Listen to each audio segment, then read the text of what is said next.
Good Vibrations.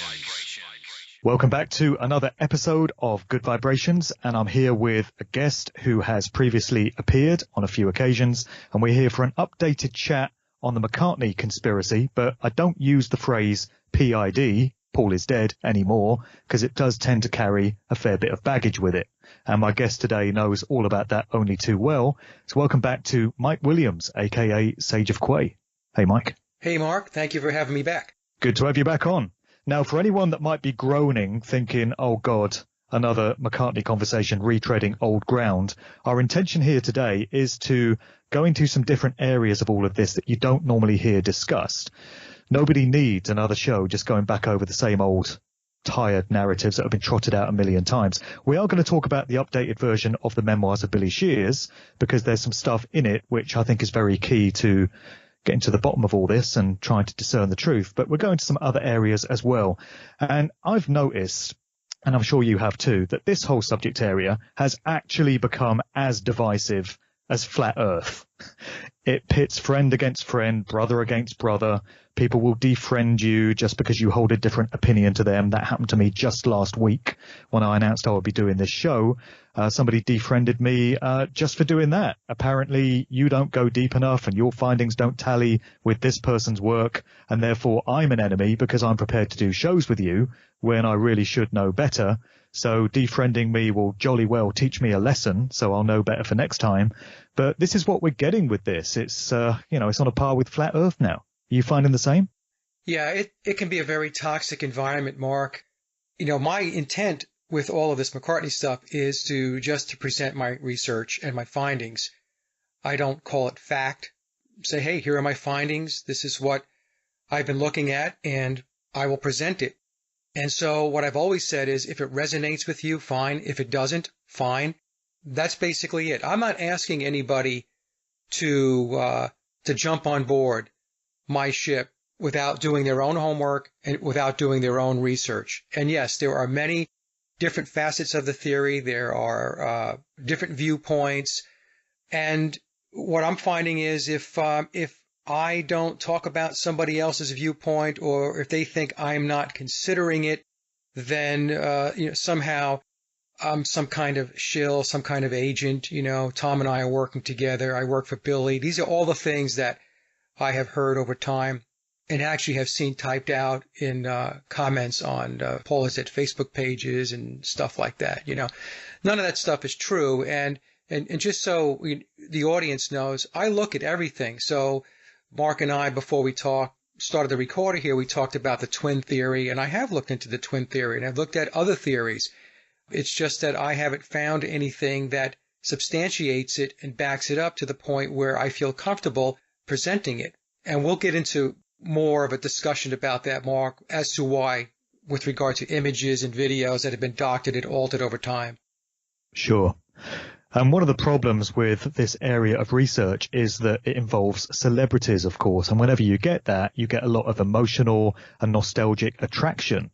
And of course, you're going to get that with the Beatles. And everyone likes to be right. As usual, we're drowning in a tsunami of opinions. Everyone's got a goddamn opinion.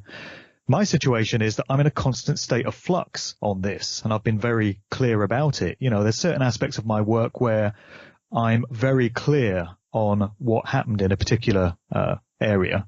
But with this one, there's so many different aspects to it that I've been unable to come up with any kind of definitive solution.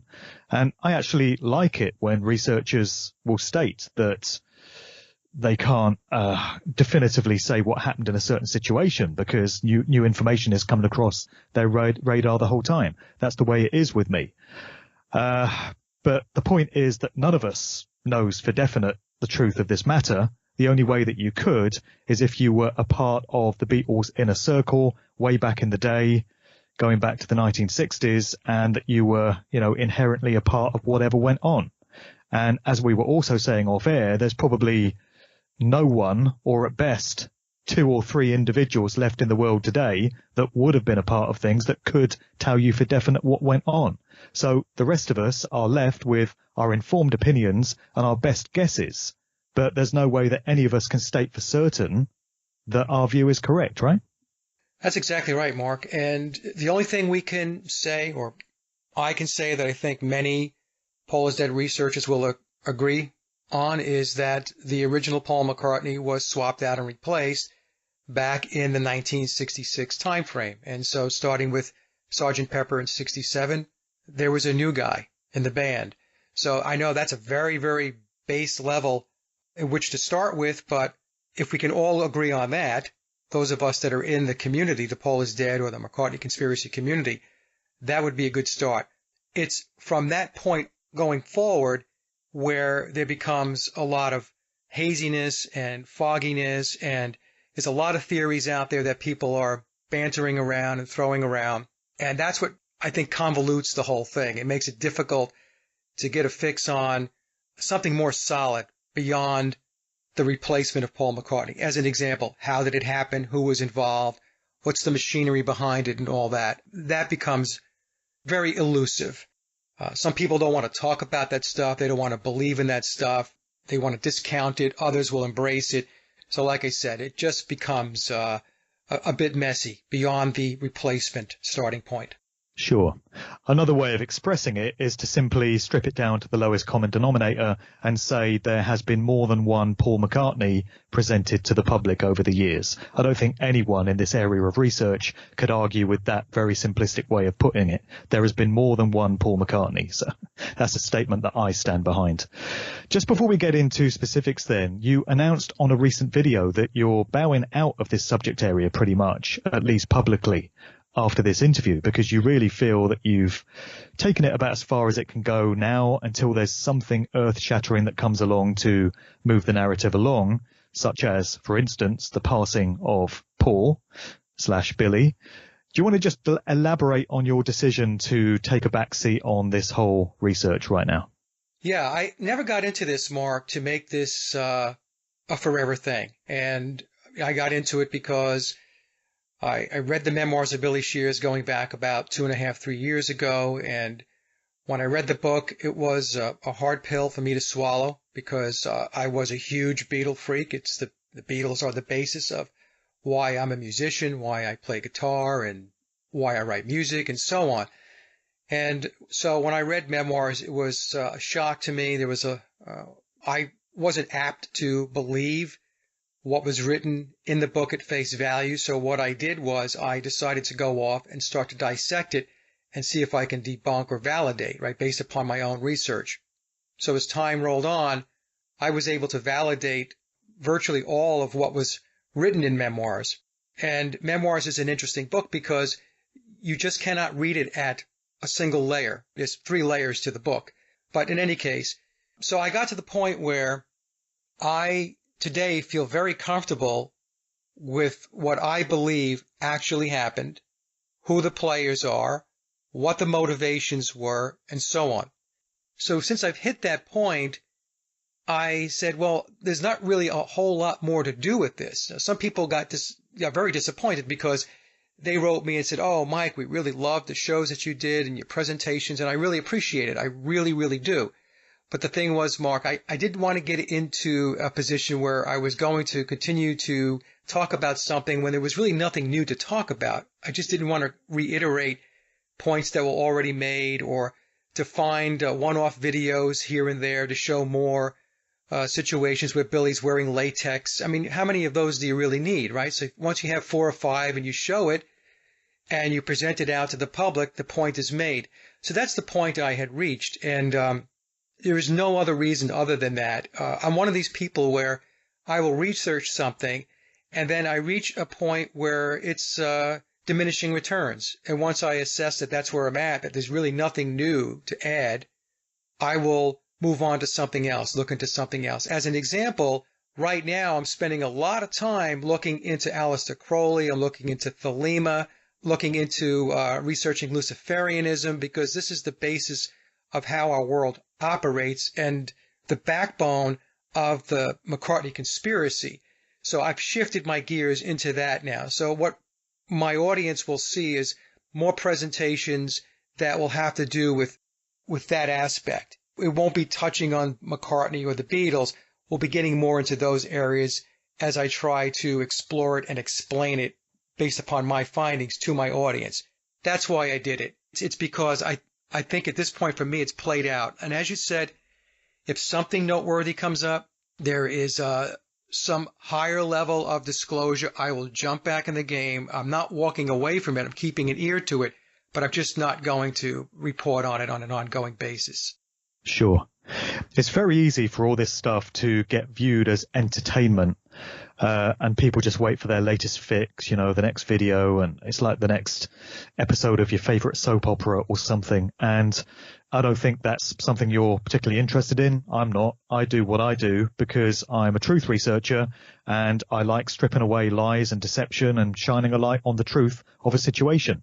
And I go where the information takes me. And I think you're pretty much the same. We don't do this for the entertainment value of it. That's exactly right. So I call it conspiratainment. Yeah. A lot of folks like conspiratainment. It's like watching a new episode of a TV show, and I don't do that. Unfortunately, for a lot of folks, it's not why we're in the game. It's not why I do it. Exactly. So you learn what you need to learn, you apply it to your life, and then you move on. You move on to the next bit of research or seeking of knowledge and truth that you need to pursue. If you stay in one place, you stay static. You're not developing anything. You're not getting any smarter on anything. You're just kicking the ball around a field that has no net, and I have no desire to do that. Yeah. And probably like me, you don't even want to be presenting a lot of this information. Certainly that's the way it is for me. You know, when I report on how satanic and how debased and how corrupted the entertainment industry is, I would prefer not to have to present that information because it's dark and it's devastating. But for as long as it's happening, I feel a responsibility and a commitment to put that information forward. But I wish it was some other way. There's no fun in this. No, there is no fun in it. And in my last video where I announced that I was sunsetting the Paul is Dead work, I said the same thing, that the rabbit hole is dark. And so you cannot spend all of your time with your head stuck in that hole because it's not going to be good for you mentally, physically, emotionally.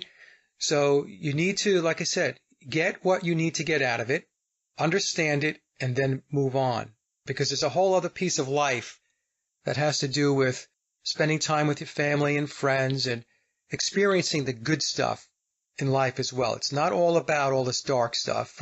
That's right. Right? You really need to enjoy your life as well. So, and I like to do that. That's another thing. You know, I'm a very private person. And another reason why I'm slowing down some of this stuff is because I have outside interests, Mark, you know, that friends, family, my practice, and those types of things that I enjoy. And sometimes I enjoy those things a lot more than some of the topics I get into when I do research. Absolutely. And we're supposed to be able to enjoy life as well as, you know, face up to the commitments and responsibilities to truth that we have. That's a part of this life experience, but it's also all about enjoying the blessings of creation and all the good things in life. And we shouldn't feel guilty for that as long as we're discharging our responsibilities in other areas.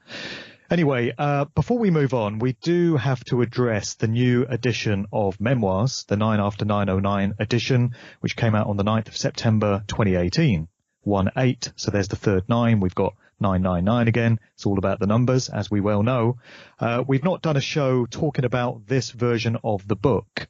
So let's just address some of the key aspects that came forward through it. I've read it, as you have, and overall for me, in the tone of the thing, if we take Billy or, you know, Fall or Paul, whatever you want to call him, as being the author or the protagonist, for me, he comes across as slightly less aloof and arrogant as he did in the first volume and a little bit more personable. And then we've got some notes from Thomas Hugh Harriot, which take us to some fairly dark territory, some author's notes, which didn't appear in the first version of the book. Maybe you just want to give us your overall take on what we got out of this book versus the previous version. Well, there is a lot more detail in this book. In the first edition, which was released on September 9, 2009, there was a lot of information. Some of that information was cryptic in a way that the reader had to piece things together in order to understand what was being told. In the second edition, which is the book that was released September 9th of 2018, the 999s, there's a lot more detail. And not only a lot more detail via Tom's footnotes, but also Billy gets into more detail. So some of the cryptic, kind of ambiguous types of narratives have gone away.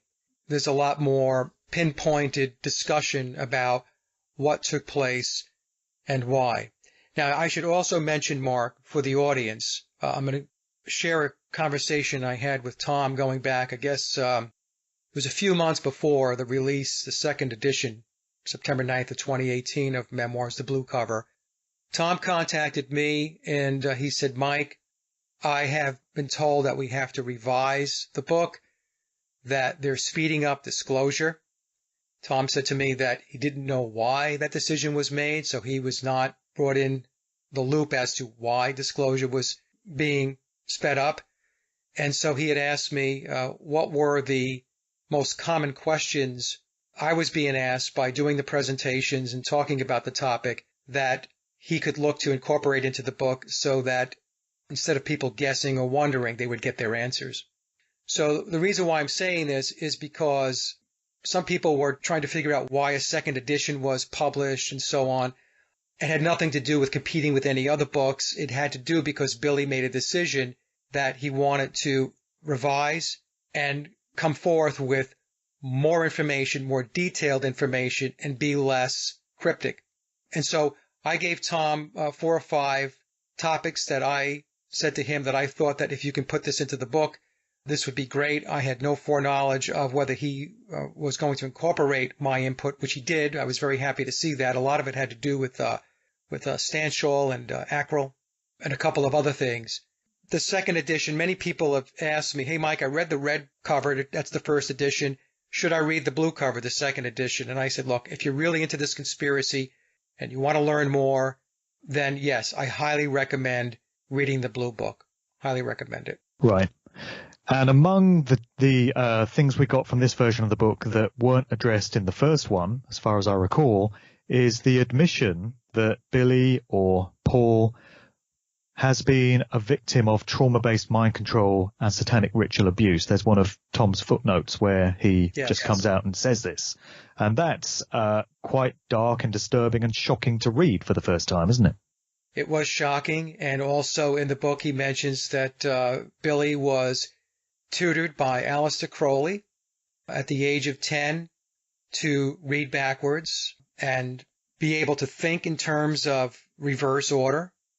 So we think about backmasking and stuff like that. This has to do with Crowley's tenets of his religion, Thelema.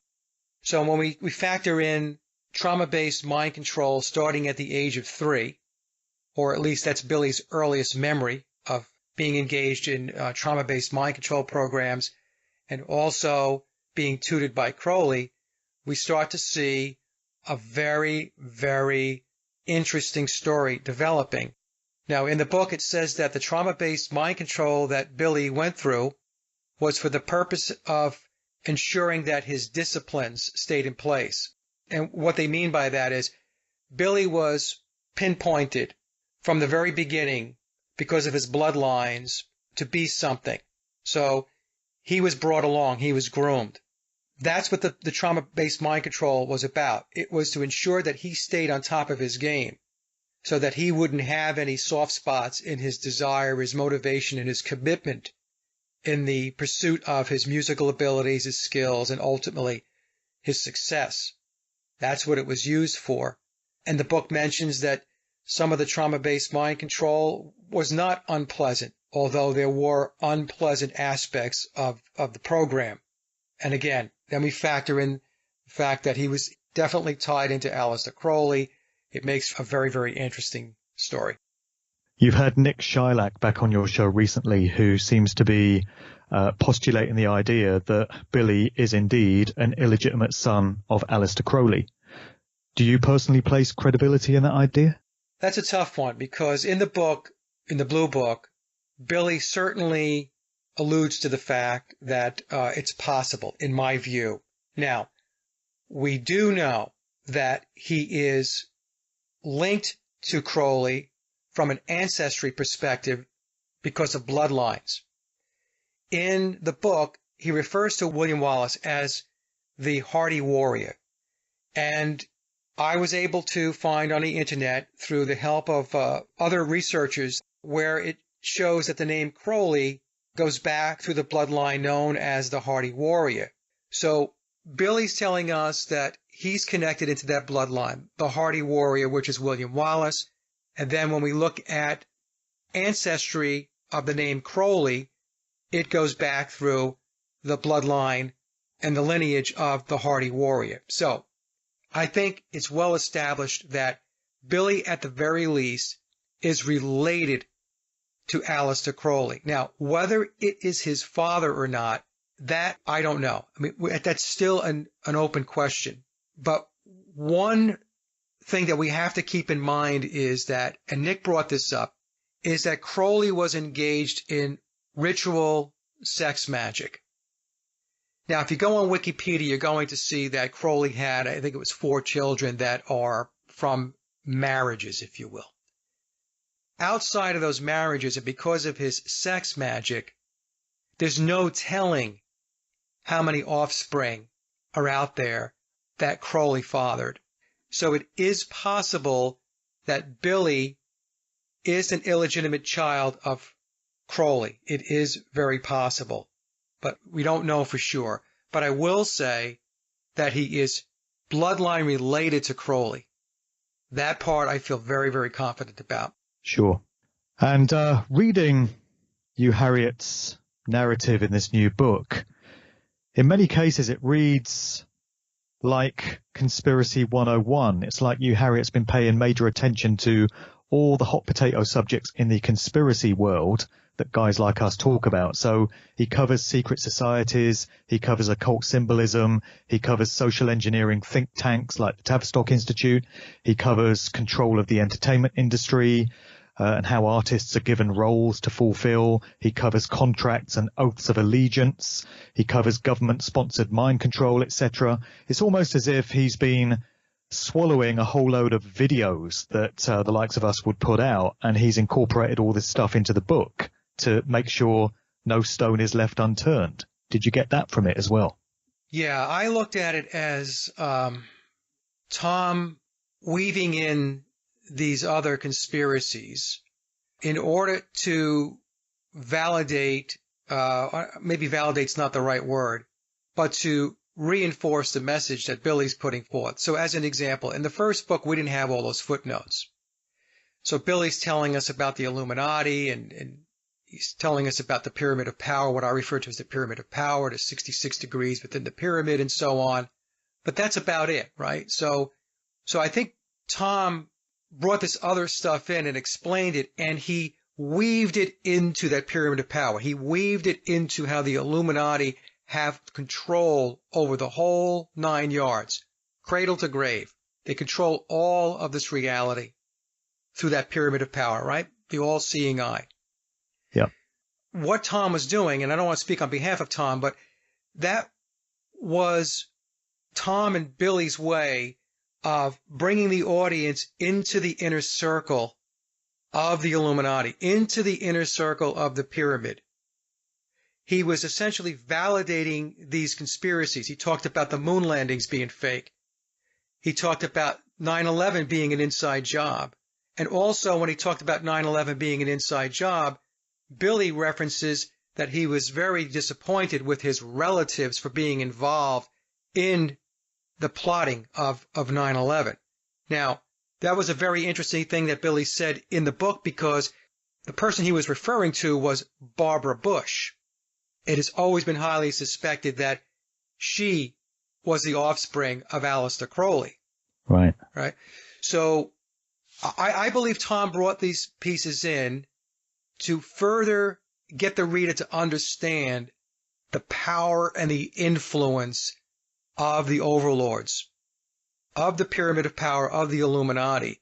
That's what I think he was doing, because I believe in the Red Book, these pieces weren't in there, so it was kind of standalone. It's Billy telling you this stuff, he's telling you about the Illuminati, and some people could just shrug their shoulders. But in the Blue Book, he's tying it all together. He's trying to give you a bigger picture, end to end, of how the Illuminati operate. It's not just Tavistock and the Beatles. It's everything. They control everything. They control your media. They control your government. They control your military. They control your medicine. They control your courts, everything. And I think that that's what Tom and Billy were attempting to do by including that information in the book. Wow. So there's a mindfuck for you. If Barbara Pierce, which was her maiden name, yes, and Billy were both offspring of Aleister Crowley, that would mean that Billy is a brother of Barbara, and therefore he's the brother-in-law of George Bush Sr. and the Bushes are all tied into the Windsors, the so-called royal family of Britain, through bloodlines. When you get into all the family trees, you find that all these families are connected into each other, and it's all very incestuous. And there he is taking a knighthood from the Queen. It's like, keeping it in the extended family. Yeah, and the thing is, Mark, the influence of Aleister Crowley is pervasive. In the book, it clearly states that the Illuminati, the vast majority of the Illuminati, subscribe to Crowley's Thelema. This is one of the reasons why I have made a decision to sunset continuing to dig into the McCartney conspiracy, because like I said before, I think I've gotten as far as I can, and I feel very comfortable that I know exactly what went on. And now I'm shifting my gears to understanding more about Crowley, Thelema, Luciferianism, Satanism, and the reason why is because this is clearly the philosophy and the ideology that runs the world. And if we're going to really be able to make change and understand how this reality works, then we need to understand what those that control, what they believe, what are their tenets, what are their doctrines. If we don't understand that, then we're just running blind. And I don't want to run blind. So that's a big reason why I'm making this shift. But the book clearly paints a picture of the Illuminati's belief system and their doctrines, which is Luciferian. And some claim that Hugh Harriet is some kind of chancer or a fraud, and he's just put this book out and it's all coming from his imagination. He's thrown all this conspiracy talk in there as a way of endearing himself to the conspiracy community. But is that actually possible? I mean, if you or I had decided to put out a book like Memoirs off our own back with no kind of affiliation, just as individual guys, I would hazard a guess that by now we would either be in jail, in court up to our neck in lawsuits, or we would have had an accident when we went out in our cars one day. Yet Hugh Harriet doesn't seem to be up to his neck in lawsuits, which does tend to suggest that these books are officially endorsed by the Beatles-McCartney camp, and that he is indeed doing the bidding of, those institutions. And also we have the audio version of this book being voiced by Gregory Martin, the son of George Martin, the Beatles producer, which again underlines the idea that this is an approved product from the Beatles camp. So if Hugh Harriet was just some random chancer with a very vivid imagination, would he really have got the cooperation of Gregory Martin? Exactly. So what we're seeing here is, first of all, this is not a figment of Tom's imagination. Tom is a real person, and what I should probably do at this point, Mark, is explain how it works. But you are exactly right.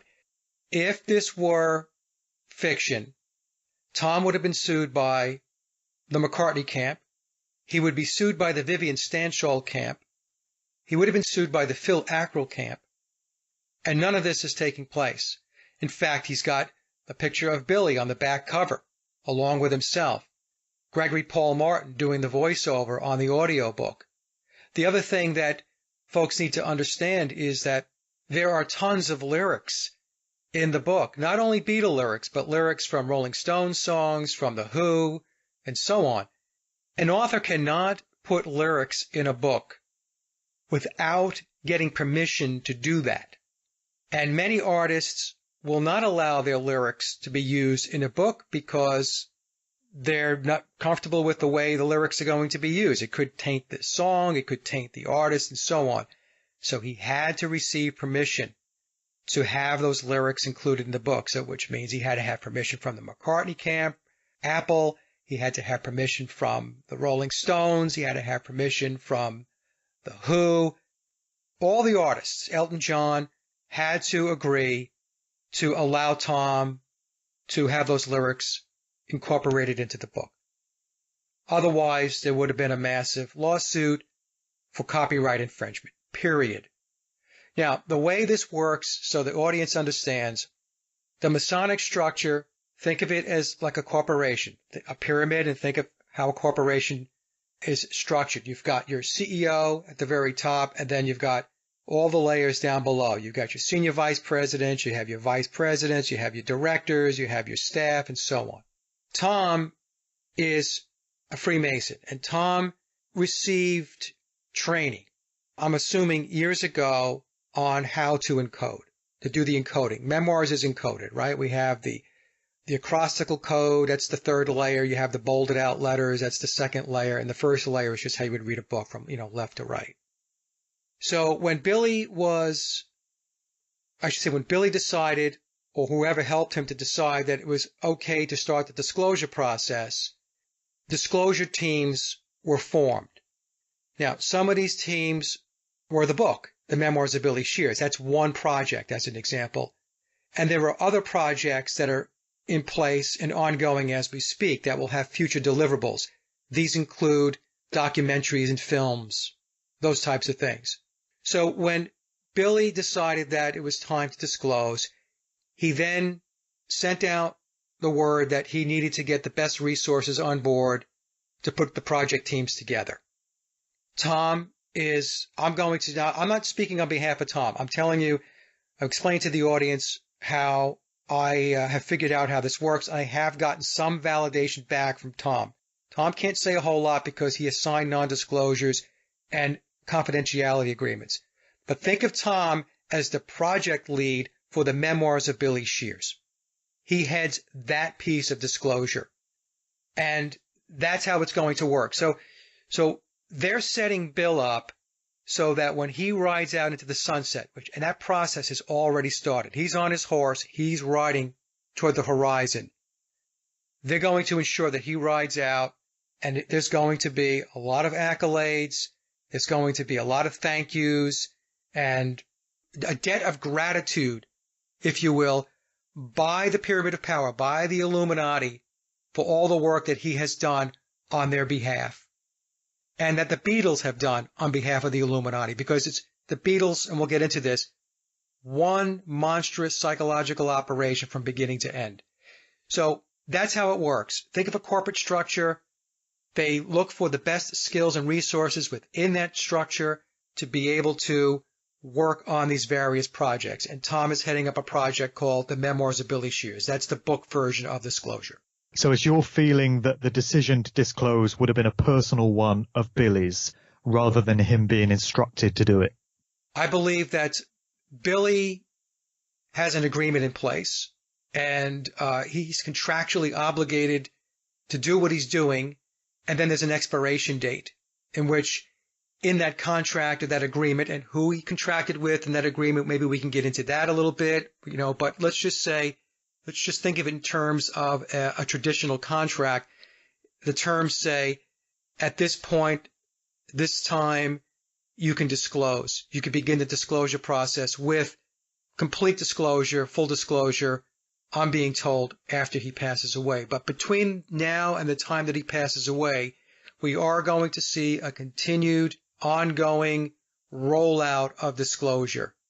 So Billy's contract, if you will, says you can start the disclosure, which was in 2009, and continue putting information out, leaking it out. I mean, he's telling us, if people are paying attention, he's been telling us that he's not biological Paul since day one. But in the last 10 years, especially since I would say the last 3 years, the level of disclosure and what he's putting out there is, in my view, mind-boggling. And it's even more mind-boggling that people are not seeing it. It's in our face. Right. Well, this all clearly represents disclosure and revelation of the method, which are very important tenets within Freemasonry and other occult mystery school teachings. And Harriet actually addresses this dynamic in the new book, as it plays out within Freemasonry.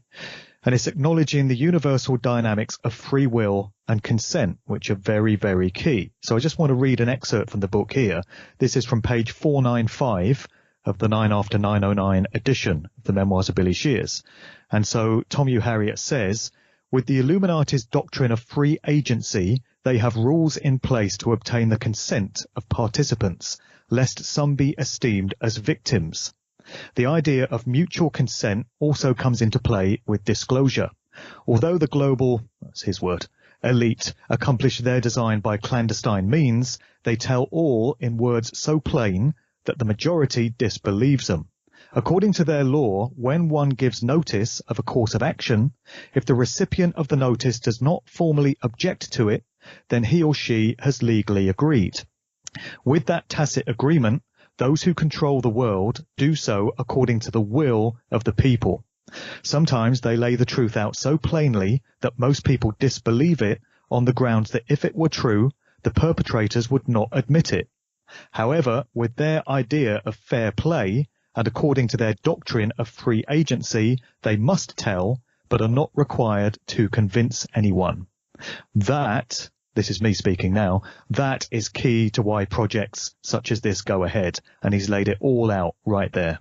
That's exactly right. And that's one of the most telling parts of the book. And I'm glad you read that, Mark, because that is a glimpse into the level of detail that's contained in the updated version of Memoirs, the blue cover. You're getting information like this. This is very, very important information. You know, previous to this, many times we would have to guess and assume and connect the dots to come to that conclusion. Here, we are being told by Billy via Tom of how this works. Now, Bill is in the illuminated degrees. I'm thoroughly convinced of this. In fact, in the book, one of the footnotes says that Billy is the Illuminati, meaning he is in the Illuminati, the illuminated degrees. Very, very important. So we're getting information from somebody who is in that inner circle. Now, what you just read reminds me of a quote that is attributed to Confucius, which says, signs and symbols rule the world, not words nor laws. And so what they do, okay, is you have to understand the signs and symbols. Once you begin to understand the signs and symbols, then you begin to understand reality. You begin to understand how it's constructed. You begin to understand how it all works. So if you're only going to pay attention to what people say, words, or you're going to obey laws, then you're going to stay in the land of the profane. And I know there are people out there that do not like when I use that word, but that is how they view the masses. A quote that came to me from a Freemason goes like this. There are those that possess the key for knowledge, and there are those that do not possess that key. Very black and white. This is how they view the masses. This is how they view the world. There are people that possess the key for knowledge, and there are people that do not. And a lot of people don't like that because they don't like the binary nature of that view. But it doesn't matter how you feel about it. These people are running the world. This is how they see it. This is how they approach it. This is how they roll out their agenda. And it goes hand in hand with the quote I just read, signs and symbols rule the world. This is why I keep telling folks, you've got to understand more about the esoteric. You have to understand more about mysticism. You have to understand more about Crowley, Thelema, Luciferianism, Satanism. You've got to understand it if you truly want to understand how this all works. Because this is the philosophy, this is the ideology, these are the tenets and doctrines that your overlords work with. This is how they go about their business. So if you're not going to understand how they go about their business, then again, you're flying blind. And the way these controllers see it is that if only a few of us are able to see or acknowledge what they're communicating, that's neither here nor there for them. As far as they're concerned, they've stuck to their tenet of giving us the opportunity to know if we have the eyes to see. So right. You've got to want to know. And a case in point would be these books, the memoirs books. Now, these have not been really heralded from the rooftops in any major way. There's been no marketing campaign behind them to get them in bookshops all over the world. There's been no promotional campaign to get them talked about on chat shows and things like that. You've got to go searching for these books. You've got to know they're available and go out and look for them and be prepared to pay the money to obtain them. But as they see it, they've still given you the opportunity to know. They are there for those who are prepared to invest that time and that resource and that care. And that's what it comes down to. You've got to want to know. You've got to go seeking. It's not going to get dropped in your lap. You've got to go and look for the truth. Perfect, Mark. That's exactly how it works. If you are truly seeking knowledge and seeking the truth, then you will find books like this. If you're not seeking truth and seeking knowledge, then you're not going to find books like this. It's not going to exist. It's not going to be in your awareness.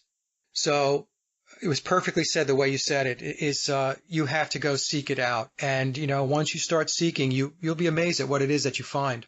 That's right. It's free will again, isn't it? You're expressing your free will to desire to know by going out and seeking this information. So nobody's forcing you to look at it. You're choosing to address it.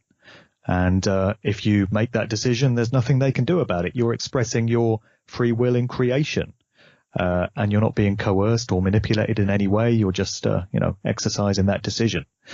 So I used to be of the view that we are going to get full disclosure once Billy passes, in that we're going to be blatantly told through the mainstream media that, oh my God, we've just discovered that this guy wasn't actually Paul McCartney after all. It seems that he was an imposter that's been playing the role for all these decades. We've just discovered. Documentation has just come to light. Nobody knew. This is incredible.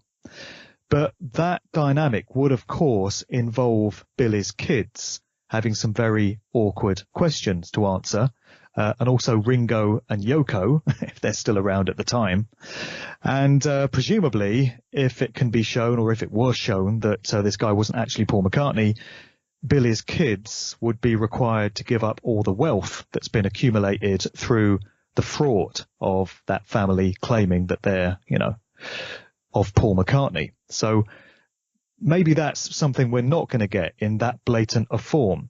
But on the other hand, it could be argued that full disclosure has already taken place because, as you were just saying there, we've had so many clues and hints and pointers to tell us that Paul McCartney, or to go back to my original statement, there's been more than one Paul McCartney, that how much more really does anyone who's paying attention need? That's the key to it, isn't it? Paying attention and, again, the desire to know. But it could well be argued that we've had full disclosure now, and really there's nothing more that needs to be said to convince anyone with an open mind of what they're really looking at here. That's right, Mark. So it comes down to how awake are you? And so, yes, you and I and many others who follow this work, we already know that biological Paul McCartney has been gone for 53 years, and that Billy and others have been playing the part ever since. I don't need full disclosure. I don't need somebody to get up in front of a camera and say, oh, by the way, the guy that you thought was biological Paul McCartney from Liverpool, well, he hasn't been in the picture for, let's just say 60 years by the time they decide, or if they decide to do full disclosure. I don't need that. You don't need that. And by the way, so I don't think they will probably make an announcement like that. I think what will probably happen is they're going to continue to roll it out, paying homage and tribute to Billy's work with more overt clues. That's how they're going to do it, I believe. I mean, they may turn around at some point, many years from now. You and I will be very old, and it'll come out and say that there was this guy, William Shepard or William Campbell or Billy Shears playing the part and so on. But the approach here clearly is to address those who are awake, and those who are awake know. We don't need a news flash. We already know. Right. And you've got to wonder if Heather's gagging order is going to expire upon Billy's passing, or whether she's going to feel a bit freer or be able to reveal what was in that box of evidence that she spoke about. That could be an interesting twist to the story, couldn't it? It could be, although I probably have a different view on the whole Heather Mills situation, Mark. I believe that Heather floated that stuff out there as a way to apply leverage in the divorce proceedings so that she can get what she needs to get out of the settlement. It's not to say that she doesn't have a box of stuff, right? I believe that Heather wanted out of that marriage, and this was a big lever that she had, was to float this whole thing out there about, hey, this guy is not who you think he is. And if I recall, he didn't have a prenup, which is unbelievable. And so he had to negotiate with her. He had to come to the table because there was no prenup in place. And so she walked out with a ton of money. And I do not think that Heather Mills is going to say anything, because I'm not even sure that she's really interested in saying anything. I tend to believe that the marriage wasn't working. She wanted out.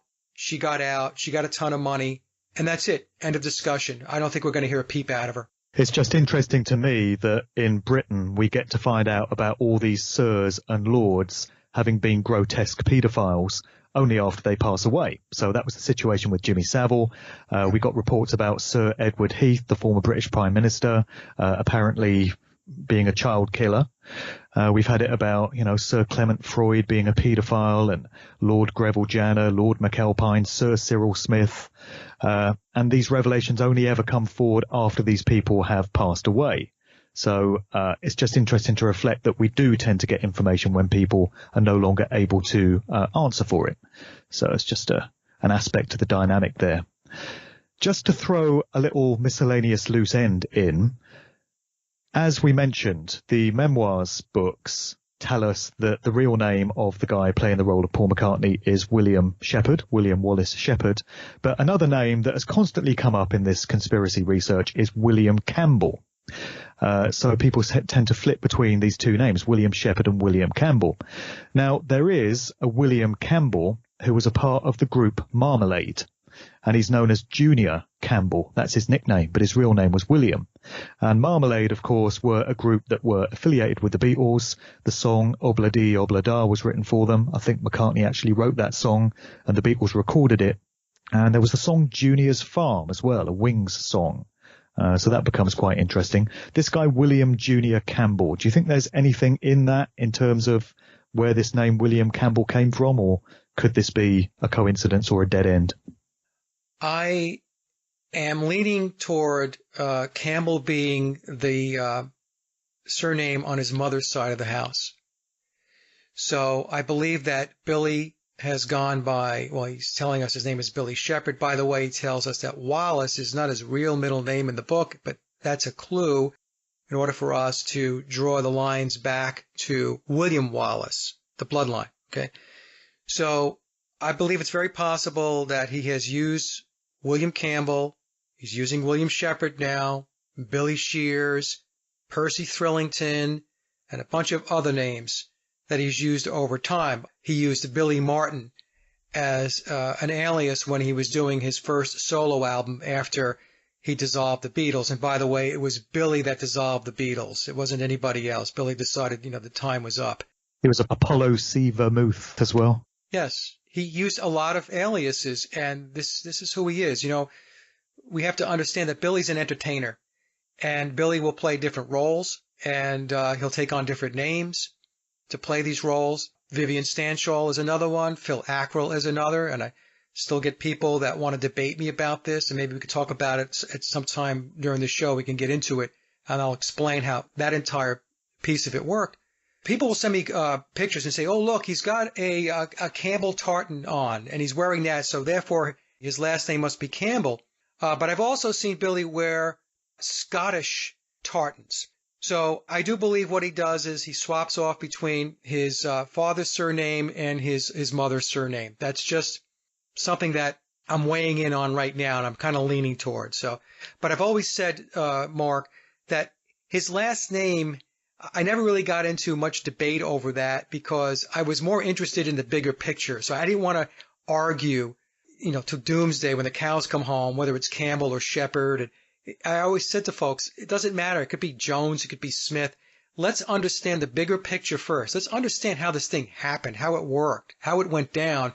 And then when we have time, we can then have a discussion about his last name. You know, we have to rise up above the weeds so that we can see the bigger picture of what's going on. Sure. I mentioned in the week on my Facebook page that I paid an early morning pre-dawn visit to 57 Wimpole Street, London, which was the home of the Ashers, Dr. Richard Asher, who was a doctor concerned with hypnotherapy and research into LSD and mind control techniques, if reports are correct. And he had his daughter Jane, who was Paul McCartney's girlfriend for a period in the 60s, and Peter Asher, the son, who was one half of Peter and Gordon, the musical duo, and he was also a director of the Indica Gallery in London. And if walls could talk, there would certainly be a story or two to be had from 57 Wimpole Street, I'm sure. So we're assuming that it was the real biological Paul that lived there during the 60s. And we can't rule out the suggestion that he may have been a mind control subject of Dr. Asher, because as well as being his home, this was where he based his medical practice. And this brings a whole new element to the story.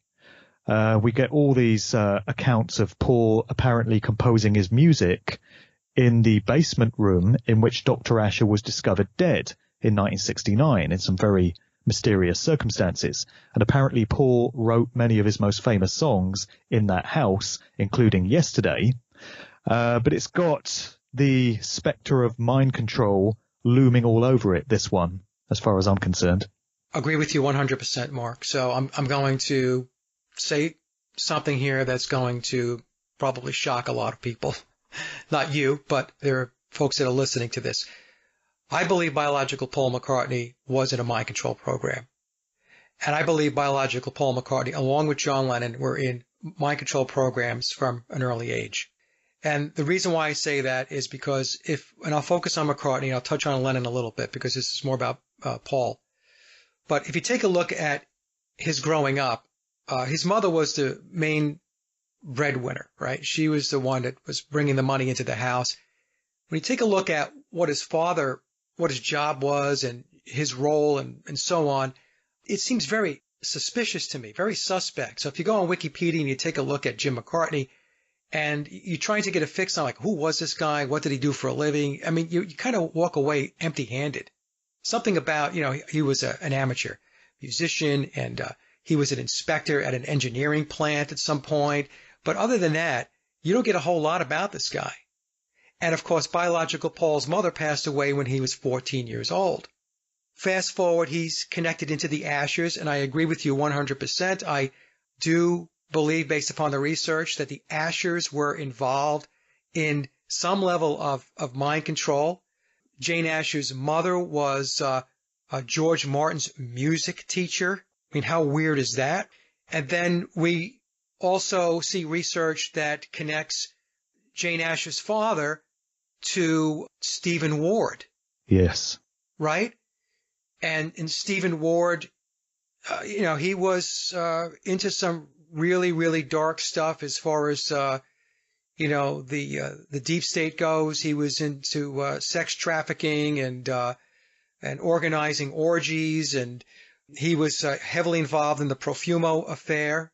And then, this discussion where because of Stephen Ward's, what he was involved in societally within the ruling elite, that Brian Epstein was attached to him or connected into him in order to, quote unquote, hawk the Beatles or sell the Beatles through Stephen Ward's contacts and so on. So we're starting to get a picture here that is a little seedy, in my opinion. And so when I take a look at Paul McCartney and I take a look at his childhood, his mother dying at 14, we really can't get a fix on his father. He's connected into the Ashers. It seems Jane Asher's father was involved in psychiatry and possibly into mind control. We're being told that Paul McCartney received the song Yesterday through his dreams. And, it just kind of starts to formulate a picture that I think we have to take a step back on and say, okay, well, there's more to this, I think, than what we're being told. Yeah. I heard the suggestion from one researcher, I forget which one it was because I look at so many of these videos, but somebody was suggesting that Paul may have been subliminally fed yesterday while he was in that house, given that Jane Asher's mother was a music teacher. She taught oboe and piano to George Martin. And this person was speculating on whether it's possible that Paul, maybe in some kind of hypnosis-induced state, absorbed this music and believed that he had come up with it himself. He spoke of having, got the inspiration in a dream, and so he put the song together. And this person was asking, well, maybe yesterday was given to Paul so that he really believed he'd come up with the song, but in fact it was gifted to him to, just help the Beatles get celebrated as these great musical icons and to get that song out there in the public consciousness. Yeah, and if we take it further, if you read the words in Yesterday, the lyrics, and you lay it up against the whole McCartney conspiracy, it's his eulogy. Yeah. And then that song was then recorded by hundreds of other artists. It's probably the most famous song of all time, recorded from the pop music perspective, from that genre, right? So you got Lennon with Imagine and you got McCartney with Yesterday, their most famous songs. Yeah. And Imagine, by the way, is all about the New World Order, right? So that's what John was infatuated with the New World Order and the it's communism, right? Yeah, it's communism. It's the one world. That's what John was singing about, and everybody loved the song. Oh, isn't it beautiful? And it's a great song. Don't get me wrong, but what I'm saying here is we have to try to put this stuff into context. The Beatles, Mark, were a psychological operation from beginning to end. There was no organic. Again, I know a lot of folks really get upset with me when I say this. So when we talk about Paul McCartney possibly being in a mind control program, in fact, I was told he was in a mind control program from a source that came to me. I vetted the source, wound up in my December 2018 presentation, The Beatles, Paul McCartney, and the Grand Illusion. That source told me he had first-hand discussions back in the 1990s at a very high-level meeting, which included people from the deep state, including intelligence organizations, technology companies, and so on. And there was a person there that was explaining that McCartney was in a mind control program and that his mind control programming was breaking down. And that led in part to his demise. It's not the whole reason why he was taken out. The reason why he was taken out was because it was a pre-planned ritual sacrifice. And maybe we could talk about that. But the point they're trying to make was this source came back and said that he was indeed in a mind control program. And so when we get songs like Yesterday, then we get songs like Imagine, these songs have meaning. In other words, they are intended to influence society and the culture. They're there to insert social engineering, right? That's what they're there to do. And not just those two songs. The Beatles had a whole portfolio of songs, and it's not just the Beatles. It's all of these bands that are promoted and have tremendous success within the pyramid of power. The question's been raised many times of whether guys that were as young as the Beatles were when they first came out really could have been expected to write songs as complex as the ones that were put out, with some very mature lyrics. And, these guys were so young. I think George was still 18 when the Beatles broke through. And, Lennon, the eldest one, was only 20. And yet these songs they just show incredible worldliness and knowledge of life. And, could guys so young really have been penning songs like this, is a question you often get. Well, that's a great question. And that's a question that I get also. And another question that I addressed in my December 2018 presentation. There's a theory out there that Theodor Adorno of the Frankfurt School was responsible for writing most of those songs. Now, I don't know whether Theodor Adorno was writing those songs, but I come from this perspective. I believe it's very possible that the Beatles did not write all of their songs. I'm not saying the Beatles didn't write their own songs. I'm saying that there were songs that they didn't write. Some of them, yeah. That were credited to them, right? Lennon and McCartney. And for songs that they did write, I also believe it's very possible that they received a lot of help from experts to shape those songs and to ensure that they were structurally sound as far as being released for pop music consumption.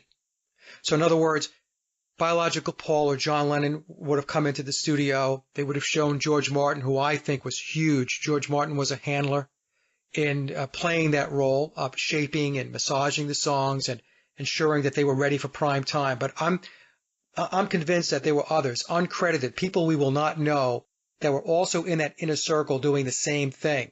So if biological Paul or John Lennon came in with a song, these folks would say, you know what? Good start. You've got a good start for a good song here. Now, it needs a little bit of this, a little bit of that. You need to fix the bridge, adjust the lyrics on the verse here. I've got to make the chorus a little catchier. That type of work. Okay. Now this goes on all the time in the music world, right? This is not new. We're given a story, and it's a story that says that the Beatles, they were infallible as far as their songwriting went, and they just turned these things out. I don't know. I've gotten to the point where I do not believe that. Plus the number of songs that they wrote over the span of from 1963 through 1969, that's a lot of songs. Tremendous amount of songs to be written by essentially two people that did other things other than sit around and write songs. Right. Hanging out in India and such. Exactly. So, and again, we're going to get a lot of thumbs down for saying this when we post these videos. But again, I'm not saying that the Beatles didn't write their own music. I'm saying that in all likelihood, there are songs that they didn't write. They took credit for. Right? Tavistock said here, put Lennon and McCartney, slap it on here. Like the song For No One. That's a McCartney song. That is a very, very mature song lyrically from somebody who would have only been, 23, 24 years old? Right. How does a person of that age have that worldly view of a relationship? How does that happen? Eleanor Rigby, we mentioned yesterday. We can go down the line on these songs. And then there's the timing of some of these songs coming out, such as Lucy in the Sky with Diamonds, LSD, right, on Sgt. Pepper, coming out in the summer of 67 when LSD was everywhere and the counterculture was in full effect. Very convenient timing. Now, Lennon may well have written that, but maybe he was asked to write a song that ties in with that whole zeitgeist. It's possible that he was instructed to put it out at that time. Yeah. Now you're leading down a great path here because, yes, it's very possible John wrote I Am the Walrus. He wrote the lyrics, right, that he didn't get any help with it. Lucy in the Sky, the same thing. Here's the thing that people have to understand. John and Paul and George and Ringo, but I'm going to focus on Paul and John specifically, were trained in the esoteric. They were trained in the mysteries, in mysticism. So the story that we get about John being a cut up in school and all this, I mean, this is just a story. What was John really doing? How was he really being trained? So these lyrics, when you break them down, they're occulted. They have hidden meanings. They are layered. They were experts in layering music. Layering means at the first layer, you will see the lyrics or sing a song and it means something at that very, very top level, the veneer. Underneath, there's a deeper meaning. And the Beatles were all trained in this. So like in Memoirs, there's a picture that Billy puts in the book that John Lennon drew that had to do with the Four Horsemen. And that picture in Memoirs is completely occulted. It's immersed in occultism. How did John have that knowledge? I mean, was it because he was a cut up in school, or was he formally trained to understand these concepts? Mike, did you ever see Joe Atwill's breakdown of the lyrics of I Am the Walrus and what's really being communicated there? A long time ago, yes, I have. Yep. He put out a great article on his Post-Flaviana blog. I'll try and find it and put the link to it in the show notes. But he's basically saying that I Am the Walrus, although it appears nonsensical and just gibberish and LSD-induced hallucinations or whatever, in fact betrays a very deep knowledge of tenets of Freemasonry, and there's references to the Boer War in South Africa and all kinds of other things encoded into that song. It's a very fascinating breakdown, and he's speculating on whether someone of Lennon's life experience could have written a song as complex and as layered and as coded as that without some kind of assistance? Well, that's the thing. So here, let me just say this. All of the Beatles were Freemasons. All of them. All were Masons. They all received their MBEs. Ringo was knighted. Billy was knighted. And if George and Paul had survived, they would have been knighted as well. So they're all Freemasons. And probably Stu Sutcliffe as well, right? Well, we've seen pictures of Stewart going back into the early 1960s, making Masonic hand gestures and symbols, right? What do we think he's doing there? Here's the thing, Mark. When we go back and take a look at the stories we are given about their childhood, we have to understand the same people that created the Beatles, Tavistock, created the narrative. They put the stories out. So what you're reading on Wikipedia or what you're reading in some book is a story.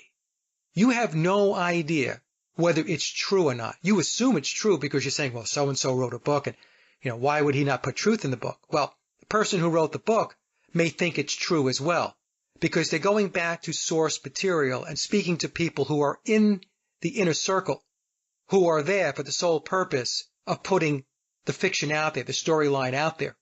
What was John Lennon really doing? What was he really being taught during his childhood? That's the question we have to ask ourselves. I'm not saying I have the answer, but I have a pretty good guess because based upon my research and my work, all of these guys are Masons. All of them. So they were receiving Masonic degrees. They were receiving training, understandings into the esoteric, into Freemasonry. This whole thing where, the Beatles were just these four working class Liverpool lads that just hit the big time because this guy who owned a small record store named Brian Epstein discovered them, and then they were declined by Decca Records. I think the Decca Records story is nonsense. I don't think that ever took place. The Beatles were always earmarked for EMI. EMI is part of the machinery. Yeah, the military-industrial complex. Exactly. And so there's a reason why they ended up with George Martin as an example. It becomes very interesting to reflect on what happened with Pete Best. So he was kicked out to make way for Ringo back in August 1962. I wonder if that could be because Pete Best was not part of the Brotherhood and they wanted one of their guys in there. And something interesting I found out the other day, which apparently is true. Pete Best had a brother or a half-brother known as Rogue Best, who was fathered by Neil Aspinall, close confidant and roadie for the Beatles. Neil Aspinall, when he was very young, evidently lived in Pete Best's household and impregnated his mother, who was some years his senior, and the result was a child who turned out to be Pete Best's half-brother. So Pete Best is still alive, by the way, and boy, I bet he's got a story or two to tell. But he probably never will. Yeah, that's a theory I floated out there, that Pete wasn't in the Brotherhood, so that when it came time to throw the switch and make the Beatles what they ultimately became, Pete had to be pushed out. The other thing that could have happened was that Pete is in the Brotherhood, but he was at a lower degree. And so they had to bring somebody in that was at least at the degree of Freemasonry that the other Beatles were at, right? Because the way Freemasonry works, you have the degrees, and you are only allowed to know what you're allowed to know at a specific degree. You have no knowledge of the degrees above you. So if the other Beatles were of a higher degree in Masonry than Pete Best, then Pete would not have been a good fit. So they would have had to move him out and bring Ringo in. And Pete's kept it zipped for over 50 years.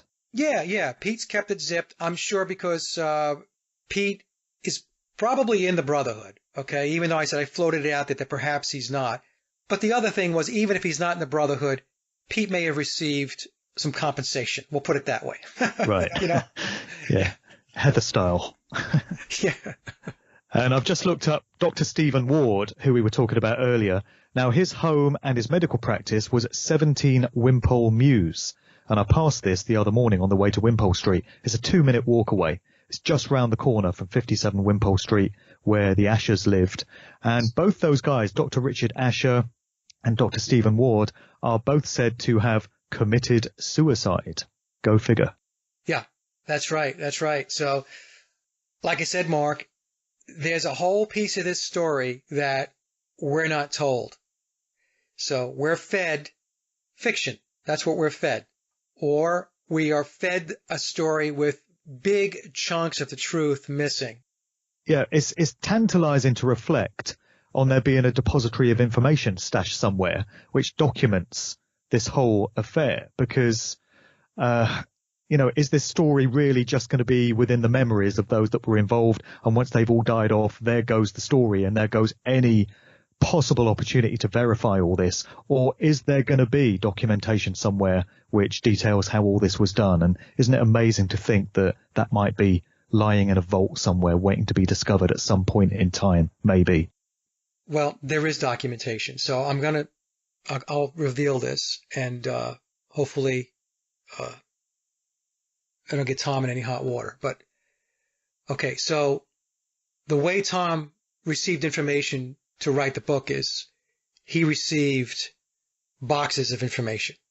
Right? So he was sent files to be able to write the book. So my understanding of the way it worked is the book wasn't written by Tom sitting in a room with Billy and Billy dictating verbally, this is how it needs to be written, or this is how it went down, and so on. Right. What happened was Tom received documentation, a lot of documentation. And I'm assuming that the documentation was categorized right down to the nth degree. This means that Billy's life has been completely documented from beginning to end. So the point I'm making here is there is documented, very detailed documentation of what went on, who the players were, whether they're still around or not. The other thing we should probably mention, or I should mention, is that all of the people behind the whole replacement, the planning of it, the strategy of it, the implementation of it, they're all dead. They're not alive anymore. Billy's the only one. Billy's the only one basically left. Of course, there are people that are involved that have picked up where those that began. Well, you got the likes of Ringo are presumably going to be privy to what went on, and Yoko. Yes, you have those, but I'm not speaking about them. They're basically they're on the periphery, right? They're the players on the stage. I'm talking about the people that actually in Tavistock, in the deep state, in intelligence, that planned this thing, strategize it, going way, way back, way before the Beatles ever got started. We're talking about Billy right now, right? Right. And then planning this whole thing. They're all gone. That's why those who are in the Paul is dead community who believe that they're striving toward some kind of justice for biological Paul, that somehow they're going to bring some lawsuit and people are going to be arrested and so on. It's not going to happen. No one left to arrest. It's not going to happen. There's nobody to arrest. They're all gone. And even if there were people around to arrest, the pyramid controls the courts. The pyramid controls law enforcement. So you're not going to touch these people. Even if they were alive, you're never going to touch them. I mean, let's take a look as an example, two quick examples here. We have had people looking into the JFK assassination now for 60 years. What justice has been brought to John F. Kennedy? Right? People are still talking about the single bullet theory and Lee Harvey Oswald and so on, even though anybody with a half a brain knows that it was a massive conspiracy. Nobody went to jail. Let's talk about 9/11. Anybody, again, with half a brain knows it was an inside job. As far as I know, George Bush is still walking around a free man. Donald Rumsfeld is still walking around. Dick Cheney's still walking around. There's no justice. So you're not going to get justice because, unfortunately, to the dismay of many people, this whole thing, beginning to end, cradle to grave, was a well-planned, well-executed psychological operation, and biological Paul McCartney was a part of that psychological operation. He was one of the cogs in the wheel. And this is how it's going to play out, Mark. It's what we were saying before. People who are really focused and looking for truth already have the answer. They already know. Right. And part of that knowing is that you're not going to bring down the deep state. Not going to happen. It's interesting that an American writer in Tom U. Harriot was commissioned for these books rather than a British one. And I wonder if that was a deliberate choice to keep some distance between Britain and all this investment that we have here in the Beatles and, you know, Billy himself being based here and somebody over in the States putting all this stuff out. What do you think about that? I don't know. I don't know why they chose an American. I do know that they chose Tom because of, and I'm sure there's others that have the same skills as Tom within the Masonic corporate structure, because of his skills that have to do with encoding. A very specialized skill. Perhaps it came down to they probably had a number of names that they could choose, and they decided to go with Tom. Maybe they felt that he was the best of the names that they had in the hat to pick from, or perhaps it's one of these situations where Billy had to interview and be comfortable with the person that he was going to work with, because I had mentioned that the information that went into memoirs came via boxes that Tom received that were categorized and all this, but also I'm fairly sure that Tom has had direct email conversations back and forth with Bill to answer questions that might have come up as Tom was putting the book together. So that's how I think it probably worked. I think it came down to who they felt was the best candidate, and Tom just happened to be an American. Sure. Big shout to Bill. Big shout to Tom, by the way, because you know they're listening, right? Hey, fellas. Yeah. Hey, guys. Page 326 of memoirs. There you go. And there has been so much of McCartney in the media of late. His controllers are really getting their money's worth out of him at this late stage in the game, it seems. You know, he brought his new album out. He's been on tour recently. He did the carpool karaoke with James Corden. He's done X number of interviews with different publications. And now we've got the upcoming movie Yesterday, going back to that song that we referenced just a short while ago. The cast for this movie and the people involved reads like a who's who of establishment assets and lovies.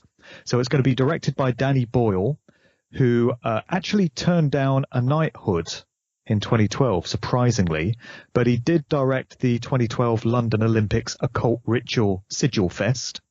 It's been written by Richard Curtis, who's an OBE, I believe. He's the husband of Emma Freud, who is the daughter of the aforementioned Sir Clement Freud, who was disgraced posthumously when it was revealed that he had in fact been a paedophile a few years ago.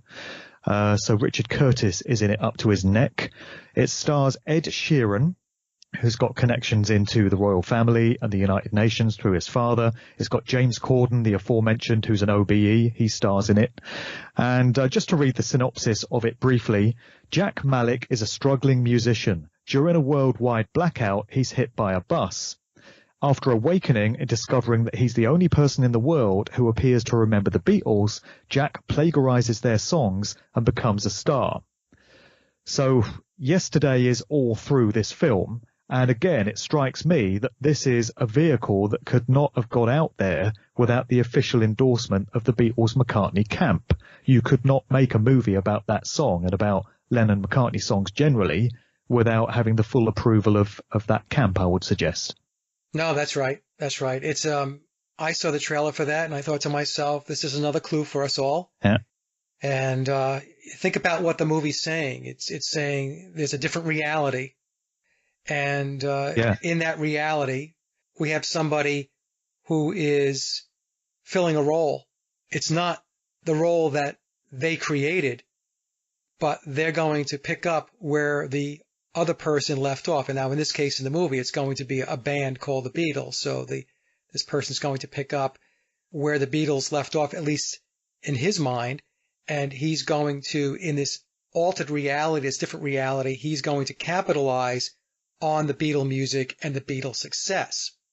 So when we take a look at the premise of the movie, we can easily apply that to Bill's situation. Bill picked up where biological Paul left off and then took the Beatles into a different reality. The old reality was a reality of love songs and the such, and then the new reality, which we can take a look at as even the Sgt. Pepper Band, into a world of psychedelics, into a world of where they're changing the culture and they're changing the societal norms. So those are the parallels that I saw there. And I'm looking forward to seeing the movie because, knowing what I know, it's going to be very interesting to dissect it, Mark. Yeah, I mean, being a Richard Curtis movie, it's going to be very sickening and schmaltzy and saccharine because his movies always are. So it's going to be straight research for me. But I will see it because I want to, know what's being said. But in that movie, in the plot line, you've got this idea that familiar songs were not necessarily written by the people you thought they were. That's another aspect of the narrative that's running there. And they've selected this song, Yesterday. It's hammering home and reinforcing in the public mindset the idea that Yesterday is one of the greatest songs ever written, like any further reinforcement was needed of that. And it's also hammering home the idea that Paul McCartney is just this awesome, great guy, and he always has been. And, of course, the general public's going to lap this up because they've been told to, and it's one of these feel-good mainstream blockbuster films. And it strikes me that you get output such as this for the profane masses who buy the official version of everything and never think to look into things any further. So they get Yesterday, whereas the likes of Memoirs and the Winged Beatle series and the I Am a Phony stuff on YouTube are a bit more for the initiated, those that are able to think for themselves and are willing to put in a bit of time and effort and discernment into the truth-seeking process. So they fob the masses off with this kind of movie, and the rest of us have some more interesting stuff to sink our teeth into. That's right. That's right. It goes back to what we were saying before. If the will is there. Signs and symbols rule the world, right? They're telling you, they're communicating it to you, and it's not just with the McCartney conspiracy, but they're communicating to you and trying to reveal the true nature of what's going on in the reality through movies and television and all of that, through the media. But if you're not awake enough or astute enough to understand what it is that's being shown to you, then you're going to be misled. You're going to wind up in places and doing things that, in all likelihood, you'd rather not be. Sure. Like I said, I'm going to do what you're going to do with that movie, Mark, is I'm going to watch it and basically just take it in and look for the signs and symbols and the true meaning of what it is that they're trying to tell us. Yeah. Somebody sent me an interview that McCartney did in 2017 in Australia just recently. He was in Melbourne for one of his gigs because, 70-odd-year-old guys love going to Australia on tour rather than resting up at home, right? So this interviewer is talking to him about his songs, and I think they're talking about Yesterday, actually, again. And McCartney says, I can't believe this was written by a 24-year-old kid who happens to be me. He adds. So he starts off saying, I can't believe this was just some 24-year-old kid that wrote this. And then he thinks to add, which just happens to be me. So it's almost as if there was a clue there that he's kind of, for the profane masses, just clarified that he is actually talking about himself on that one. Well, Billy drops clues all the time. And I have said, and again, I catch a lot of flack for this. Billy has been telling us since day one that he's not Paul. And I was like everybody else. I didn't pay attention to the clues. I didn't pay attention to the signs and symbols, if you will. And eventually I woke up to it. And when I did wake up to it, Mark, and when I go back and I take a look at like the monstrosity, the overwhelming number of clues that were put out there, not just during the Beatle years. I had somebody write me and say, the clues stopped after he left the Beatles. I'm like, no, they didn't. He's still leaving clues, and he has been ever since the first day in which he went solo. He was dropping clues, and he still is today. We did that one video, Mark, was very, very telling. I forgot the name of the song, but you remember the one where there's all this blatant Illuminati. The song from his new album. Yeah. He's wearing his black and white suit. He's got the monarch butterfly on his shoulder, on his lapel. It's unbelievable. And, you and I and others who are into this research, we see what it is he's telling us. And what's amazing to me is, it floors me, is other people will watch that video, and maybe I'll link it here so that people, I forgot the name. Is that the one called Who Cares? Is that the one? Yes, Who Cares? Yeah. That's the one. Blatant Illuminati symbolism. And there are people who will watch that and they do not get it. They don't understand what Billy's telling us. Well, he starts out portraying himself as some kind of hypnotherapist, like a practitioner, which could be a nod back to Dr. Asher, who knows? And he's got this practice, and this woman comes to visit him and he says something like, "Oh, sorry, it's a bit chaotic here, it's all chaos. But it's quite orderly really," or words to that effect, which brings in the Ordo ab Chao slogan of the Right. New World Order. And then you've got all these spinning spirals everywhere, which are blatant mind control triggers. And the whole thing is just a sigil fest. And there's even a little nod to the Paul is dead conventional theory of Paul being killed in a car crash, where he's taken off in this open top sports car, right? That's right. And like I said, he has the monarch butterfly on his jacket. And if you read memoirs, you and I have, we know that that is a connection back to his trauma-based mind control program. Yeah. Right? So he's making all these links, but the thing is, in order for you to understand and connect the dots, you have to pay attention. You have to drop the idol worship. And Billy's been doing this, by the way, right? So Billy is engaged in an alchemical process, which means that in order to build the new, you have to destroy the old. This is why when, recently he's had some news out there where he was saying that he and John Lennon masturbated together. Right. And charming story. Exactly, right? You would think to yourself, why are we coming out with that story? Who cares about that stuff? We don't need to know that, Bill. But also, he came out with a story saying that he goes to gay bars. Another story that came out in which he said that he wrote the song In My Life, which is a John Lennon song, right? So you have to ask yourself, what's going on? Why is he coming out with all this stuff? Is it because he's losing it as he gets older? No. What he's doing is he's tearing down the facade, moving the curtain aside. He's telling you, look, for all of you who are worshiping the Beatles and you think the Beatles are this, for those of you who are believing the myth, the story, I'm going to continue to push stuff in front of you that hopefully will make you understand you need to stop the idol worship. Well, one thing is his recall for dates and times and detail is really bad. So he can never seem to remember what year a song came out, what album a song was on. I've seen him in many interviews where the interviewer knows the answer to the song and he'll say, tell me about the circumstances in which this song was written. And, he can't remember at what point in the Beatles timeline the song came in.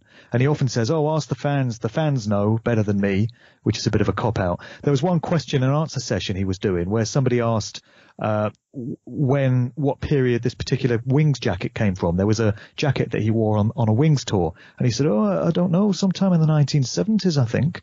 You don't say, mate. You've just narrowed it down to 10 years.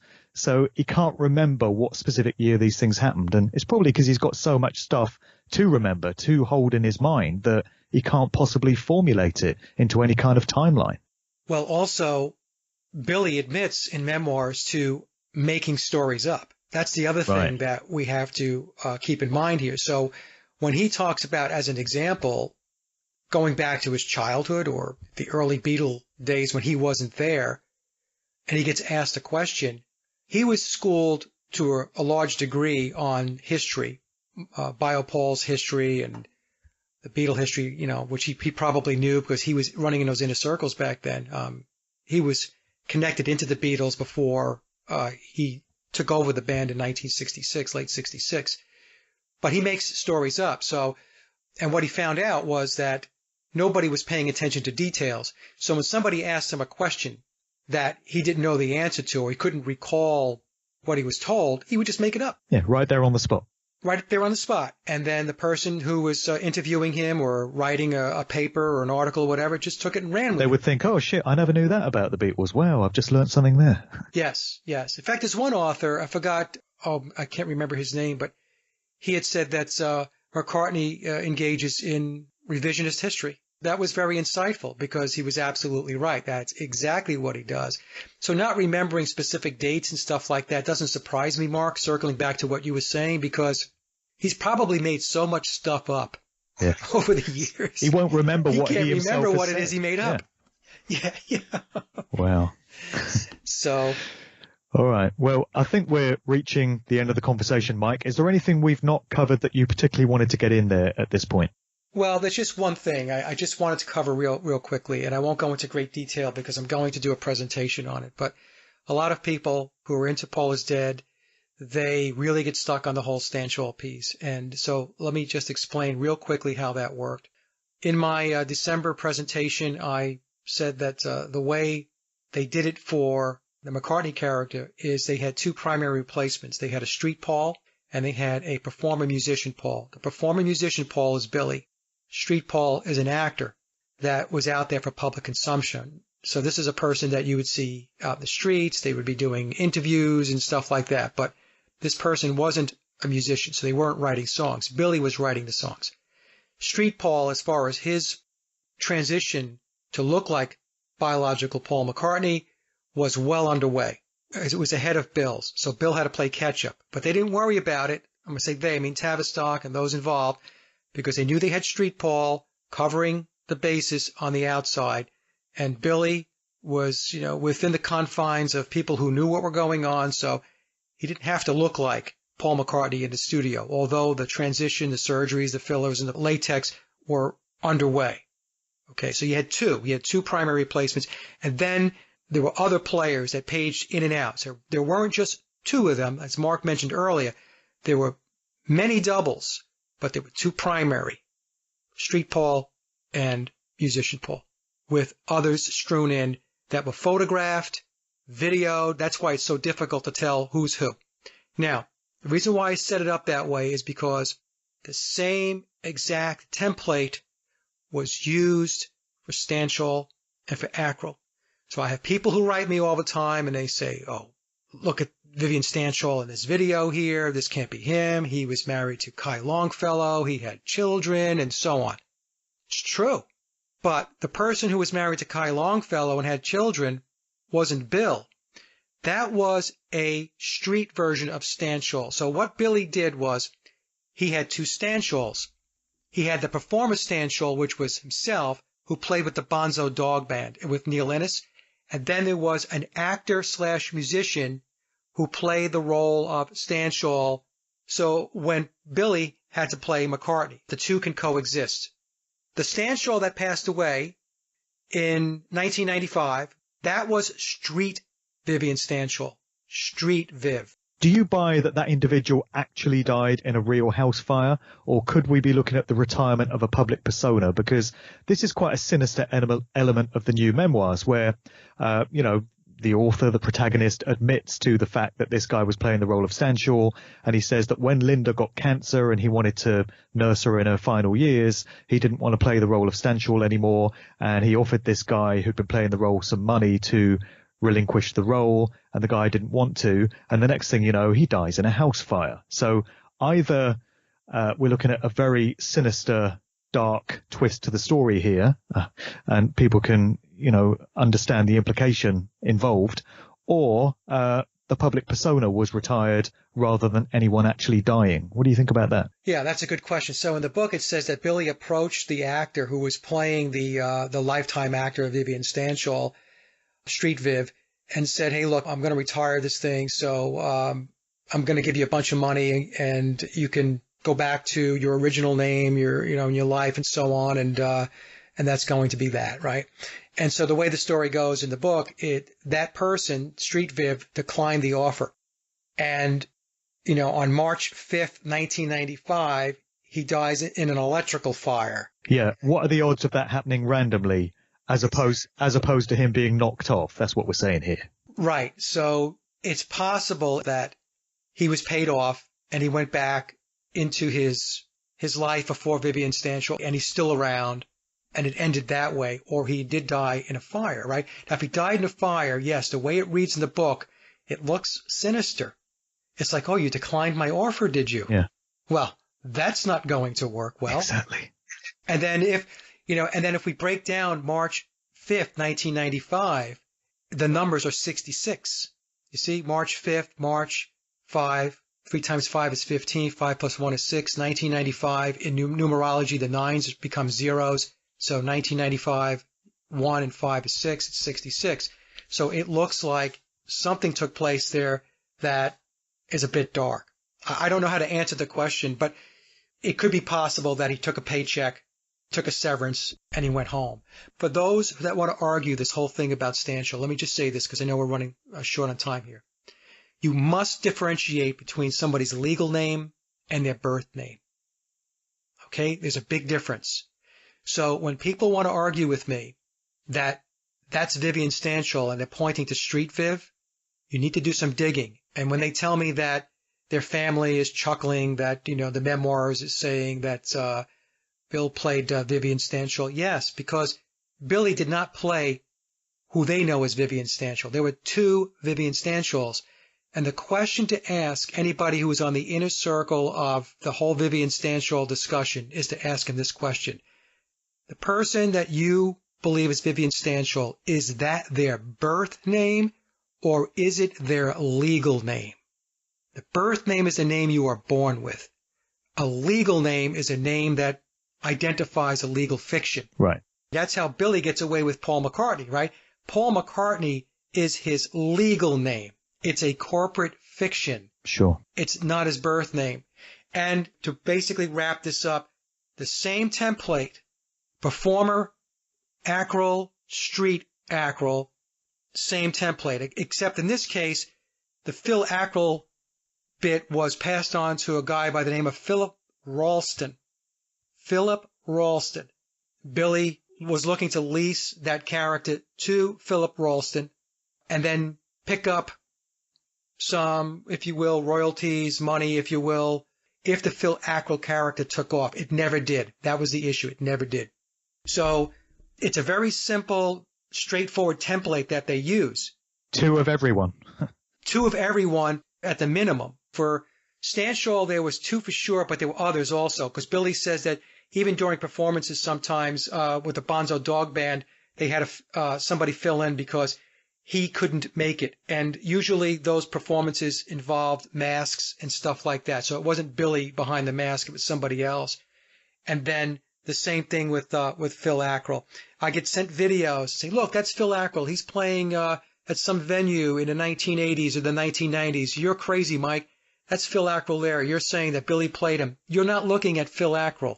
Phil Acral is a character. You're looking at somebody playing the character or the part of Phil Acral.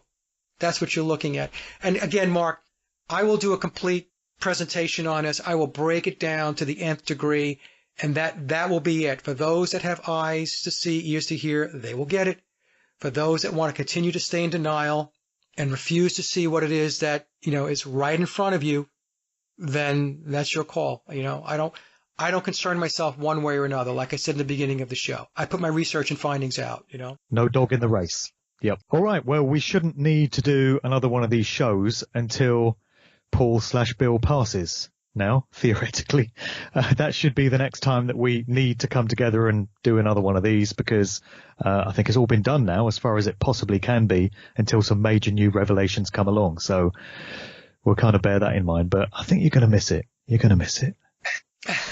Well, I'm going to stay plugged in. I'm just not going to be digging in the way it used to, Mark. For my subscribers and people who listen, some of them were dismayed by the fact that I was stepping out of it. But, I'll have one foot in, but I'm just not going to be in it all the time. I just have other things that I find to be of more interest and are better for me from a personal development perspective. Yeah, you don't want "Here lies that PID guy" on your gravestone. I think that's probably too late. It probably is. Now, do you just want to remind people where they can go for the rest of your work and to find out all the other stuff that you put out? Yeah, just go to my hub website, sageofquay.com, and if you go there, type in that URL, you'll find everything. You'll find my blog, you'll find my YouTube channels, my guitar repair channel, everything. Everything's there. Mixcloud, Spreaker, it's all there. All right. And I've got a video to a talk that I did in London alongside Nick Colostrom back in February about the McCartney conspiracy. By the time this show gets out, it will probably be back on my YouTube channel. I did post it the other day, but it got taken down with the usual copyright bollocks. And I think that's probably down to the fact that it included the video to Strawberry Fields Forever with the audio. And I think that was probably picked up by YouTube's algorithms and automatically blocked. So I need to do an edit of the video and remove that part and then re-upload it. So that's going to be on youtube.com/Mark Devlin TV. So you can find out what Nick and I had to say about that. Yeah, don't use the video, Mark. Don't use video. Use the stills from the video. You'll get away with that.